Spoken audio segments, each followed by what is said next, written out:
Assalamualaikum warahmatullahi wabarakatuh. Kami dari kelompok 4 akan membahas materi tentang reologi. Yang pertama, kita harus mengetahui apa itu reologi. Reologi berasal dari bahasa Yunani, yaitu reo yang berarti aliran atau mengalir, dan logos yang berarti ilmu atau ilmu pengetahuan.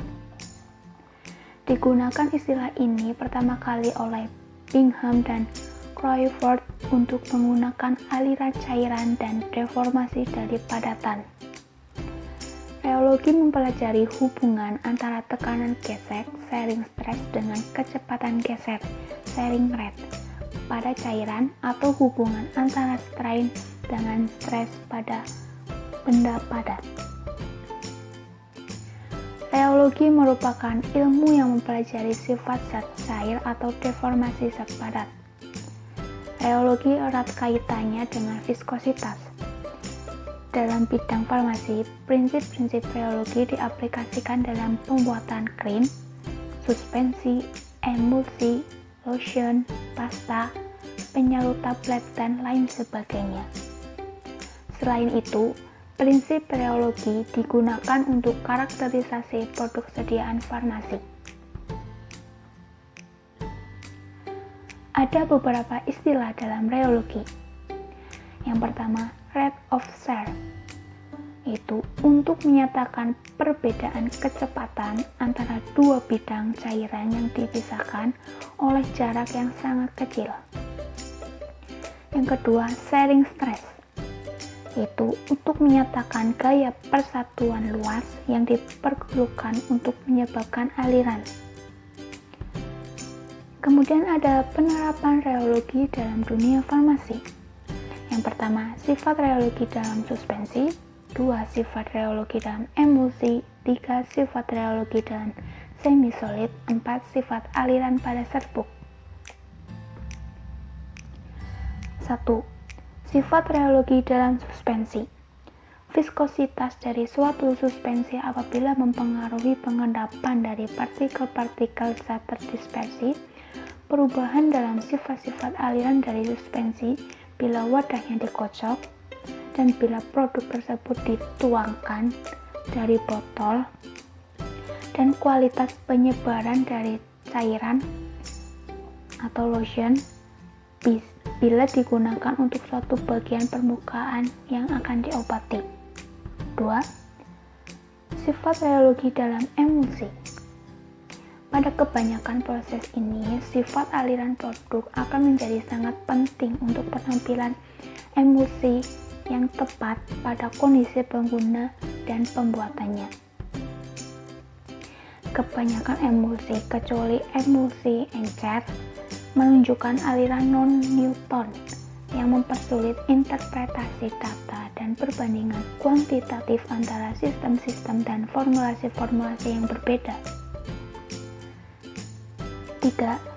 Sifat reologi dalam semi-solid. Instrumen yang paling baik untuk menentukan sifat-sifat reologi dari semi-solid di bidang farmasi adalah viskometer putar atau rotational viskometer. Untuk analisis semi-solid yang berbentuk emulsi dan suspensi, digunakan komplet viskometer. Viskometer Stormer terdiri dari cup yang stasioner dan bob yang berputar, dan alat ini juga baik untuk semi-solid. 4. Sifat aliran pada serbuk. Serbuk bulk akan analog dengan cairan non-Newton menunjukkan aliran plastik dan kadang-kadang dilantansi partikel-partikel dipengaruhi oleh gaya tarik-menarik sampai derajat yang bervariasi. Serbuk bisa jadi mengalir bebas atau free flowing atau melekat. Dalam pengertian khusus yaitu ukuran partikel, porositas dan kerapatan dan kehalusan permukaan. Nah, sifat-sifat dari zat padat yang menentukan besarnya interaksi partikel-partikel.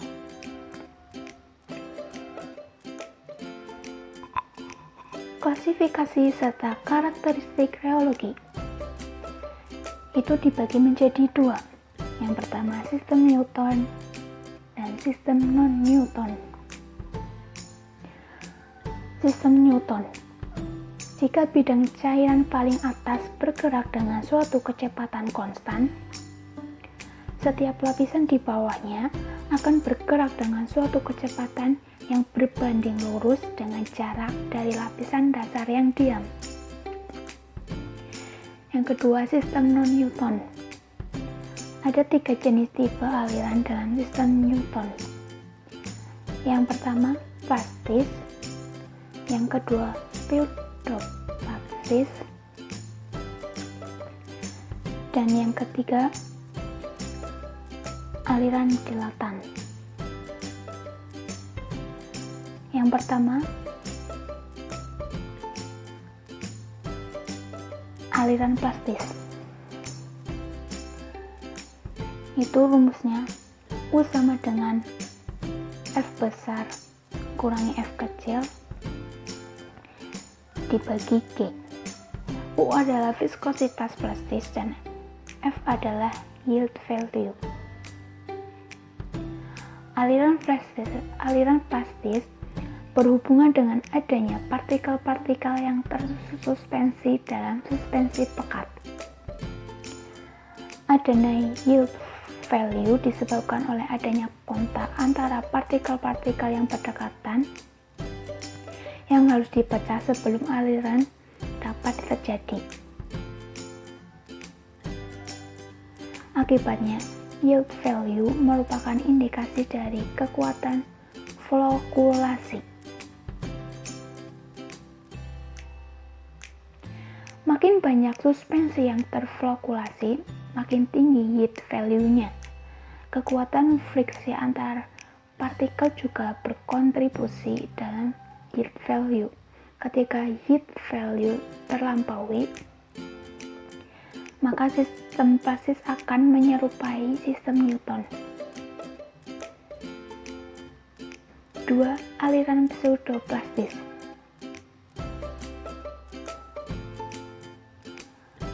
Yaitu rumusnya F besar N besar sama dengan N aksen G. Eksponen N meningkat pada saat aliran meningkat hingga seperti aliran Newton. Jika N sama dengan 1, aliran tersebut sama dengan aliran Newton.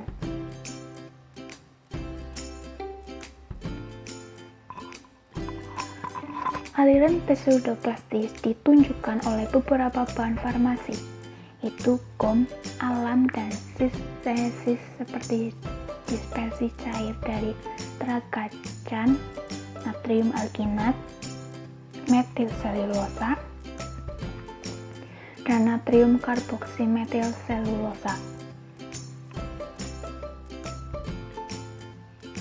Kemudian yang ketiga, aliran dilatan.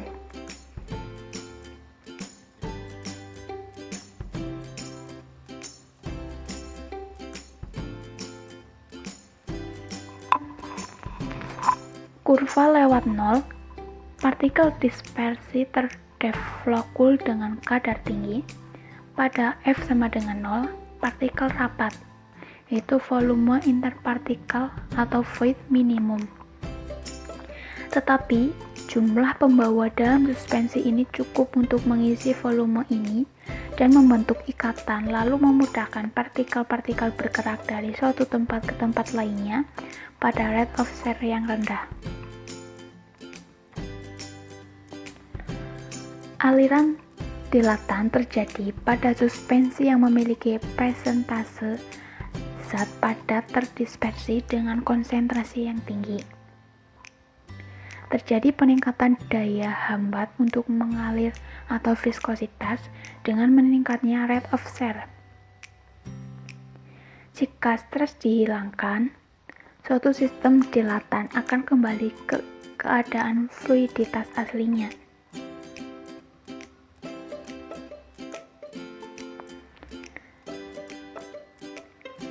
Kemudian, dasar teori viskositas.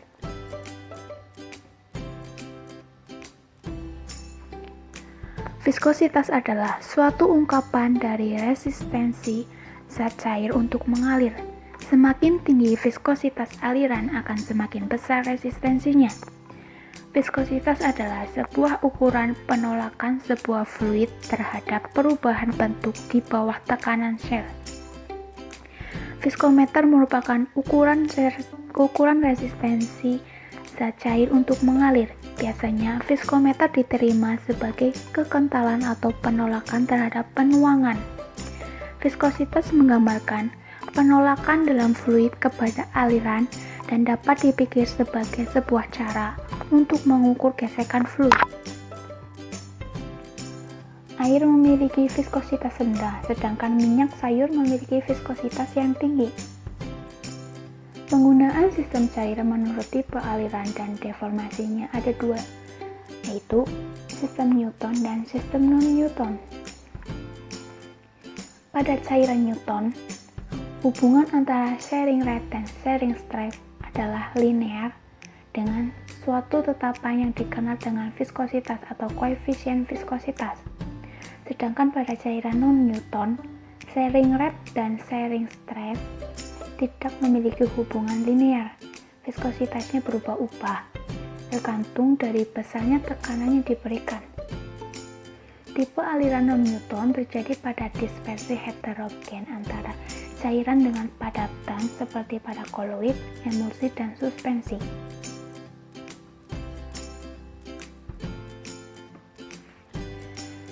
Macam-macam viskometer. Alat pengukur viskositas berdasarkan prinsip kerjanya diberikan atas 4 tipe, yaitu: pertama, viskosimeter kapiler atau Oswald. 2. Viskometer bola jatuh. 3. Viskosimeter cup and tube. 4.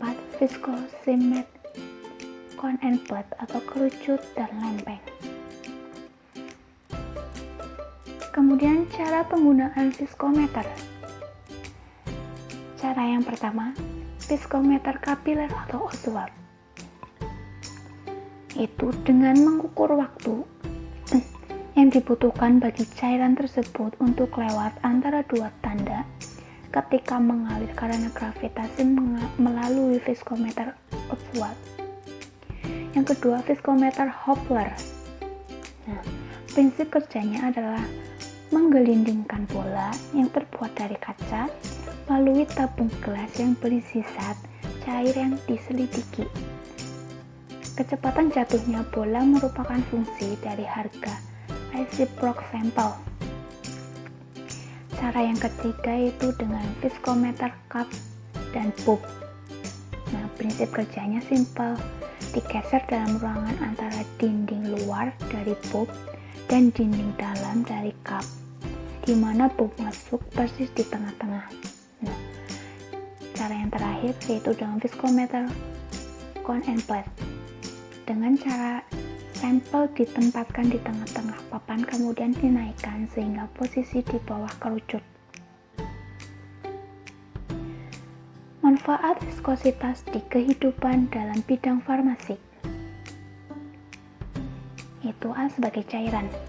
Fungsinya pencampuran, pengurangan ukuran partikel dari sistem-sistem dispersi dengan Shear, pelewatan melalui mulut, penuangan, pengemasan dalam botol, pelewatan melalui jarum suntik, perpindahan cairan, stabilitas fisik sistem dispersi. Kemudian sebagai semi-solid, nah fungsinya penyebaran dan pelekatan pada kulit, pemindahan dari wadah atau tab, kemampuan zat padat untuk bercampur dengan cairan-cairan, pelepasan obat dari basisnya. Kemudian padatan, fungsinya sebagai aliran serbuk dari corong ke lubang cetakan tablet atau kapsul, pengemasan serbuk atau granul. Kemudian sebagai pemrosesan, fungsinya kapasitas produk alat dan efisiensi pemrosesan.